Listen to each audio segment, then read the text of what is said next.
Okay, all right, everybody. I'm going to go ahead and get us started, even though I know some people are still trickling back from lunch. We're very pleased to have our next 3 talks in this session coming up. And our first talk is going to be from Lana Garmire from University of Michigan. She's going to be talking about single-cell analysis workflows, the usual and the unusual.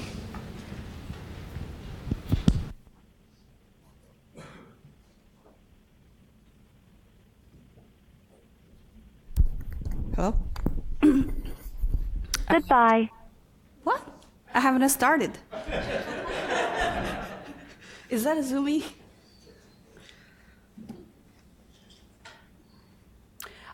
Yeah, it's a great pleasure to be here with you guys. I'm privileged and humbled at the same time. The first round of thank you to National Academy of Sciences. This is my first time to be in this building, so I felt very excited. Also, I would like to thank NIEHS as well. To the director. Last year, I gave a workshop talk down there in North Carolina on big data, my Q1. I still have the last year Q1 award managed through NIEHS, so thank you very much. Today, my talk is going to be about, it's going to be about data analysis should not be the bottleneck to adopt a single-cell RNA-seq technology. So I have been working on single-cell sequencing bioinformatics for several years now. Over the time, I noticed that some of the domain experts are very enthusiastic to adopt a single-cell genomics technology in their lab. For example, University of Michigan that I recently joined. However, there are several bottlenecks. Alex will talk about the bottlenecks tomorrow, but here, from my point of view, I think one of the things that you should not really worry about is data analysis. So that should not be the limiting factor for you to get into this domain. How do I move this pointer? It goes forward. Oh, this one.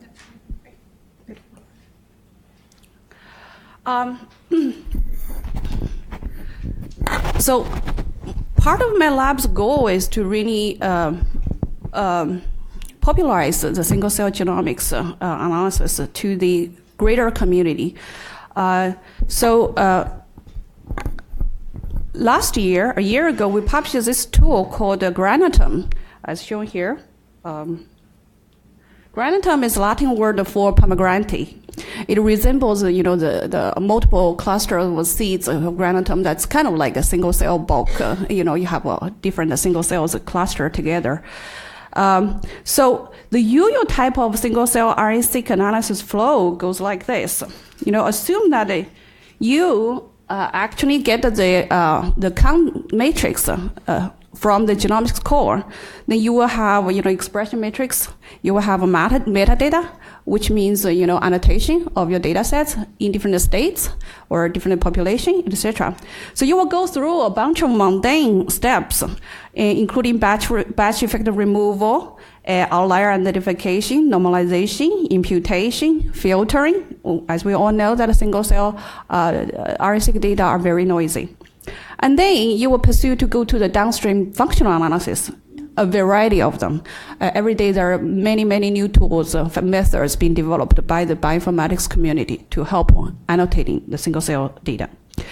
For example, clustering, different clustering methods, differential expression, protein network visualization, and pseudo-time reconstruction, and so on and so forth. So today, for the usual flow, we have a tool. We have a tool called Granatum that is web-based. So it allows anybody, even like my 6-year-old son, can do this analysis himself with a test data set. So it's just that easy. Today, for the usual part of the single-cell analysis flow, I'm going to highlight imputation, a new method called DeepImpute, where we use a deep learning-based method to impute all of the dropout data points in the single-cell RNA-seq data.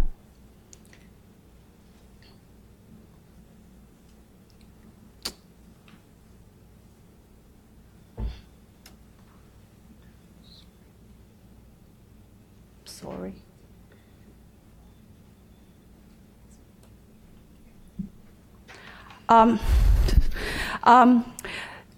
This slide just to show you, the status quo of the Granatum tool. The Granatum is unlike its rat. That is a really great, R package for bioinformatician or applied bioinformatician to single cell analysis. But for Granatum, it really has a zero, learning curve. Basically, you just need to click all these buttons. It will guide you through different steps in single cell analysis. Granatum has been reviewed pretty favorably in the community, even include an interview by a Nature paper essay. And so far we have over 3,000 users from all over the world, and you can see the visitor map. It's in all of the continents. So I encourage you to take a look if you have your own data set and you don't have the time to do programming. So today, the imputation part of the single cell workflow, I'm going to talk about a new story that's been developed in my group. On the left, this is a very one of the landmark papers in single cell community. It's from Peter Kachinko's lab, where she demonstrated in one of the first times that single cell has this drastic event called a dropout. If you look at the two cells, the two cells have a significant amount of dropout events, up to 90% of the data. So that's obviously a problem, right? With such a noisy data, what you're going to do? Obviously, one place to improve the data is to improve the genomics assay technology. But I'm not a genomics assay technology developer person, but I'm a bioinformatician. So we do it at the data level. So my PhD student, Cedric, started to think about how we could utilize deep learning, the new kind of revived deep neural network method to impute a single cell RNA-seq data. So here I give you an overview of the architecture of the deep learning model. In essence,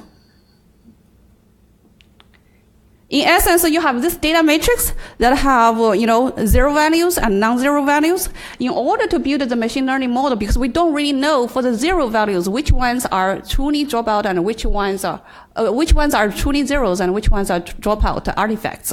So to measure that, we marked some of the values in the data matrix, and we use the original values versus the imputed values from those cells in order to measure the accuracy of our method, and also other imputation methods as well.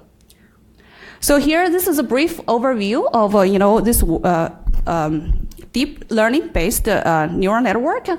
You start with a bunch of input data that are highly correlated with the target genes, the genes that you want to impute. Okay. And then you throw the input, feed it into 4 layers of neurons, and then at the end, it imputes the missing values, the dropout, the zero values, and then we fill in the original matrix. Okay, where there's a zero, we fill in the imputed results. So that's how this method works overall. And the code is available for anybody to use. So we are very much open source, open source lab. Here I'm going to demonstrate to you some of the comparison results of DeepImpute versus other methods. Well, we're not the first one in this game, unfortunately, but our goal is to do better. Here I compare DeepImpute with 4 other methods, state-of-the-art methods. The first one is Magic. The second one is Savior, and then SCImpute and DoctorImpute. They are all published, almost all of them are published in very high-profile journals. And you can see from this raw data illustration, the x-axis is the original data and the y-axis is imputed data. You see that the imputed data are very tightly packed, highly best correlated with the original data in our method compared to all other methods. And here on the bottom, I'm showing you just a rank-based comparison. And you can see that using mean square error and Pearson's correlation coefficient, those 2 empirical metrics, our method consistently is ranked the best among all state-of-the-art methods. Well, next thing we wanted to evaluate is to use the orthogonal experimental approach to validate our imputation method. We were thankful to Arjun Raj's lab, who provided us a single-cell RNA fish data set. So among the five gene transcripts that have RNA-seq fish, we compared the gene index. Gene index is it's a metric to look at in economic field. It's look at the inequality. But here we use it to measure. It's an attribute of the cell, basically, or a gene. So here we compared.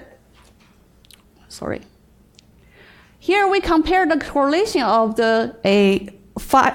four different methods under gene index in terms of imputation versus RNA fish method. And you can see that DeepImpute ends up with the highest correlation among all methods. So that's really good news. Well, the reviewer asked us, gene index, the data point itself does not say much. You need to look at the distribution, because different distribution could end up with the same gene index. So to answer the reviewer's question, we plotted the distribution, and we observed. So this figure is kind of messy because it's experimental data of RNA fish. So here, the blue curve is DeepImpute, all right? So the blue curve is DeepImpute. And then the fish result is what I want you to pay attention to. The brown curve is the fish data. So you can see that in almost all of the molecules, all of the genes, DeepImpute has the best, has the most closely, has the distribution that the most closely resembles fish, RNA fish experiments. This one is a little bit off. This one, not so much of VGF, because we looked into the data and found that VGF actually has a lot of zero data points. So the next thing I wanted to show you, we just keep making the same point over and over using different evidence. So I'm a bioinformatician. My job is to convince you that I use different metrics, different statistics, different methods. At the end, everything converges to one point, that is DeepImpute is the best method. All right, so this is another line of evidence. This is a simulation result. We use a splatter to generate simulated single-cell data. We do this because, in real data set, you don't really know what is a true set of biomarkers for a specific subpopulation in the single-cell population, right? You have clonic knowledge, but that one is always maybe biased because of the technology, prior knowledge, etc., right? So we did this intentionally. Now we have unbiased. We know up ahead, before we do the experiments, which cell comes from what class. Okay, so here's the plot, the UMAP plot, to show side by side the differences of those methods. Here is the raw data. Okay, you can see that the different subclusters are sort of together. But if you look at DeepImpute, the 5 different clusters are very well separated. It's the best among all of them. As you can see from the right side, this is a metric, different types of accuracy metrics that we use to demonstrate that, yes, indeed, DeepImpute has the highest accuracy to call the cell subpopulations among all the methods. And then usually the second best one would be something like here, the magic in this case. SNPute in this case. Well,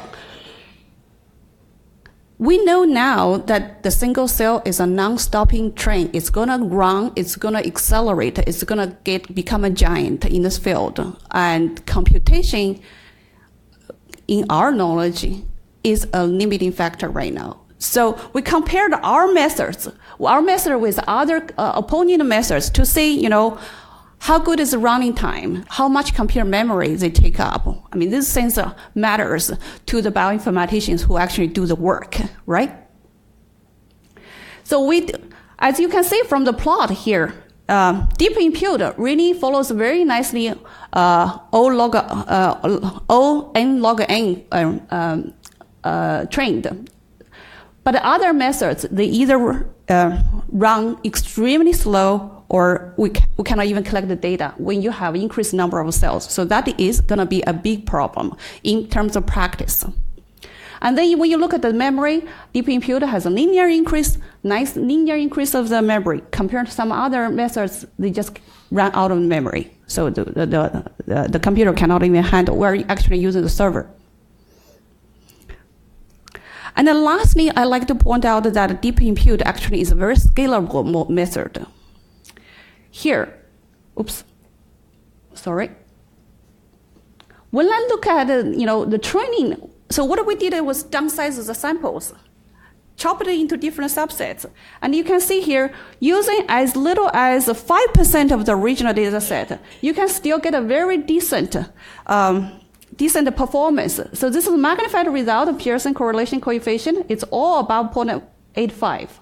And then on the other side is the mean square error, another metric to measure the imputation result. So the point I want to make from this slide is that, owing to its special property, it's a machine learning method. DeepImpute is very scalable. You can train with a very small amount of data and still get a very high performance. So here brings to the summary of my first part of the talk. DeepImpute is a very accurate, fast, and scalable deep neural network-based method to impute single-cell RNA-seq data. And the package is freely available for anybody to use. Now, I wanted to move on to talk about something a little bit unusual. Okay, it's unusual from the single-cell RNA-seq analysis point of view. We know that in the single-cell RNA-seq, there's always, confounders, batch effects that you need to take care of them. That's just part of the, nature of single-cell RNA-seq data when you use gene expression as a metric to evaluate your different cell states, etc. So that is actually non-trivial effort, because sometimes if you don't take care of those batch effects, what you see is flawed. You actually don't see biological difference. What you see is batch difference. So for gene expression, if you use gene expression as a metric, you gotta take care of the confounders. So a word of caution for you to do the analysis. So now I was thinking, can we use something else rather than gene expression in the context of defining subpopulation heterogeneity, detecting the heterogeneity in the single-cell RNA-seq data? So I was thinking of using, nucleotide variation. Can we do that? Well, let's do an experiment. So this graph shows you, kind of the idea behind this. When we do the single-cell RNA-seq reads, we pile them all up to the reference genome, and then whenever you see an alternative read to the reference nucleotide, then you call it a SNP. Okay. In this case, because we are looking at a single-cell RNA-seq data, we name it expressed and effective small nucleotide variations.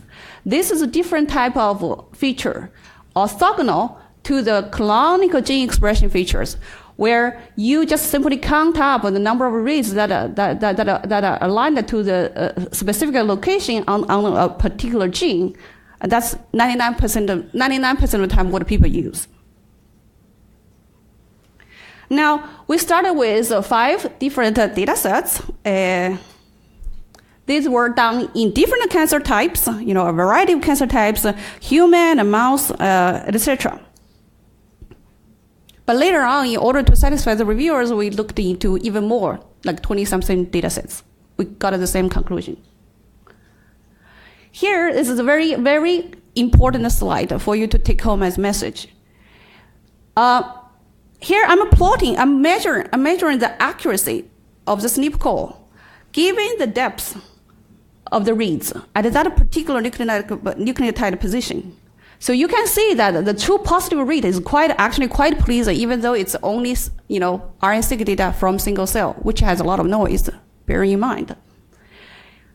Specifically, when you have read depths of 6 or above, the accuracy is the true positive rate is about 70%. That is almost identical, comparable to traditional bulk cell RNA-seq. So this is a quite good result. And bear in mind, this is from Fluidan data set. And on the other hand, when you look at the false positive rate, it's really low. Well, how about the 10x, more popular tool now? Well, in 10x, we know that it has a bigger breadth, but a lower depth. So the noise is higher compared to 10x. It's not a full transcript measurement. However, given the noise, you still see pretty decent performance. The same trend, a similar result. And we compared GATK, our SNP code pipeline is based on GATK. We also compared it with another tool called Freebase, different SNP caller. And we found that GATK is much better. So GATK is a good tool, first line to use tool to do the SNP detection. And then on the right hand, you see the false positive rate is really, really low. So that's good. So in both types of machines, techniques, we have the same conclusion, which is, the raw core of SNPs are actually decent. Then what we wanted to do is to prioritize those SNPs that you can't get from those single-cell RNA-seq reads. How do we prioritize that? We link it with the gene expression. So what we did was to use linear regression method where the SNPs data are fed in as the predictors, and then the gene expression data are the outcomes. And we use penalization, giving each SNP a weight in order to prioritize its importance in terms of how good this SNP is in terms of predicting the subpopulation. And the tool is also available freely for anybody who wanted to use it. So use this framework. Here's the interesting result. We compared with all the different data sets across different clustering methods, a combination of a lot of different detailed techniques. But the bottom line is that EE SNPs are better features than gene expression features alone. Okay, so here the bars, the higher the bar, these are accuracy measurements, adjusted mutual information. It varies from 0 to 1. The higher the better. So you can see that unanimously, EE SNPs based results gives more higher adjusted mutual information compared to use the scenario of using gene expression. Okay, so this is a take-home message. Then next, we wanted to visualize, how do SNPs, how do they really cluster different subpopulations differently? And this is a good way to help, visualizing the data. We call it a bipartite graph, where you have two types of nodes. Okay, one type of node is the cell. Each cell is a node. Another type of a node is the SNPs that are selected by the model. And you can see that, in the 5 different data sets, using this approach, you can visualize the data a lot more visually pleasantly compared to the canonical way of 2-dimensional plot using PCA, or even here, this is a state-of-the-art method, similar, it's kernel-based method to look at the subpopulations in the single-cell RNA-seq. Then we looked into the actual data sets that we studied and see, do we find some interesting biology, right? You cannot just say, okay, my method is more accurate and that's it, end of the story. We looked into the 5 different types of data sets are all sorts of different types of tumor samples. It's sort of like a meta-analysis. And this is a hairball. It's a bipartite graph again, where we have the KEGG pathways as one type of nodes, and the genes that are very important correlated to the EE SNPs in terms of the function prioritization. We plotted them all together in the same graph. So the overall impression is that, yes, we have seen that, over and over, the terms that are known to be important in cancer show up. For example, cell adhesion molecule. For example, focal adhesion. Well, then next, what we did was look into individual data set to see, what is the advantage of using EE SNP versus gene expression. And here the plot shows it very, very, very directly. Here we just use very simple minimum spanning tree on the EE SNPs to plot the 3 different types of cells together. The primary, this is a renal cancer patient data.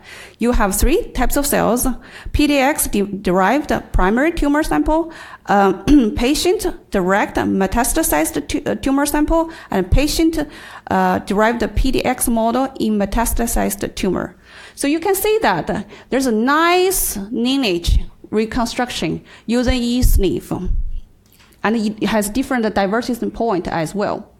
And on the right is proof of as a control to say, okay, using heat map, you can still differentiate the different subpopulations using SNPs. So this heat map is entirely based on binary data of eSNP, yes or no mutations. And here, I just wanted to show you the comparison of using 2 different types of features to reconstruct the lineage. On the left is to use eSNPs. On the right is to use gene expression, reconstructing in monocle, which is a really popular tool. And you can see that using monocle, the cells all take a very terminal phase. There's very, very little heterogeneity reflected at this level using gene expression data. However, if you use eSNP data, you have much better detail about the microevolution, the relationship among the different single cells. Well, we did not just stop there looking at the single cell RNA-seq data. We also looked into single cell methylation data. So the idea there is that, single cell methylation data are known to be lagging behind, has really bad quality even compared to single cell RNA-seq data. Can we still learn something useful using single cell methylation data? And the conclusion is yes. Here, we are plotting the eSNPs that we identified from single cell methylation reads. And on the left is a patient, it's a normal sample, and on the right is a HCC patient. Here, this was one of the first studies that used 3 different omics approaches to look at the heterogeneity in HCC liver cancer patients. You can see that using a very small number of eSNPs, you can separate the normal and tumor samples very well. And here, this is a very nice cell lineage reconstruction as well. So this concludes my second part of my talk. eSNPs are alternative yet more robust features than gene expression in order to demonstrate the single cell level heterogeneity. And we release our package, whenever we write a preprint. We're big into preprint. You're welcome to grab and use. Lastly, I just wanted to touch base on some of the ongoing effort in my lab. We have Granatum, right? I described to you very early on. But now we move on to Granatum X. The reason is because originally Granatum was seated on R. It has a limitation and it's rigid. So in order to grow the capacity, in order to make it a more flexible environment, we have this new idea of, throw in the 2 communities of people, end users and bioinformaticians, let them meet together. So kind of like a matchmaking. We wanted to do that. Or if you think about it, it's like consumer-based Airbnb, but in the single cell analysis domain. And this is the prototype of the web server. Currently it's slow because it costs to run Google Cloud, but I welcome you to use and give us feedback. So the idea, like I described to you very, very briefly, it's like this. We wanted to have the 2 communities to meet and really wanted to facilitate the discovery and the science from the domain expert point of view. So what we have is to create this kind of, so for the bioinformatician, you have your package, different the package, right, written in different languages, Python, R, Java, whatever. But using this kind of platform, it now can communicate all together without a language barrier artificially. So the developers write their own module package, and then you write the input output declaration, wrap it up into Gbox. Now the Gbox becomes sort of like apps, a lot of different little apps. Think about different single cell analysis methods, modules. They are little apps, and you can pick and choose which ones you want to put it into your application. And now you can have your customized workflow or use our default workflow. And then in this environment, it allows you to do very programming-free, hands-on trial of your own single-cell analysis. Okay, so we also enforce the reproducibility of the data. Basically, for all of the parameters that you use, the module that you use, you can save the condition, experiment conditions. And then next time when you publish your paper, you can upload that information. As long as the reviewers threw it into Granatum X, they will get the same result. So that's the beauty. We wanted to stay in front of the, we are bioinformaticians. We want to make sure the data is reproducible. We wanted to help the end users. That is our mission. And with that, I like to end my talk today. I am very grateful for my initial, connection with two PIs at Yale University. They got me into the single-cell bioinformatics field, and I never turned back. And also, I'm thankful for June Raj's lab at UPenn to provide us the RA fish experiments. They're very helpful. And also, I would like to thank NIH for all the funding support to me. I will live up to the expectation and work harder. Lastly, I'd like to thank the people in Hawaii. Those are people who really worked hard with me over the years. Without them, I cannot be where I am. I'm emotional because a lot of them decided to stay in Hawaii, and I miss them. I still work with them on the manuscripts. But, well, the life continues on. I hope that, in 1 year we will be in much better shape after the transition. Thank you very much, and I'm pretty big on Twitter, as you can see already. So you're welcome to send me email or even just tweet to me. Thank you very much. I'd like to address any questions you may have.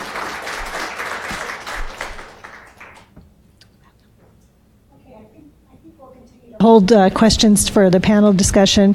And so thank you very much.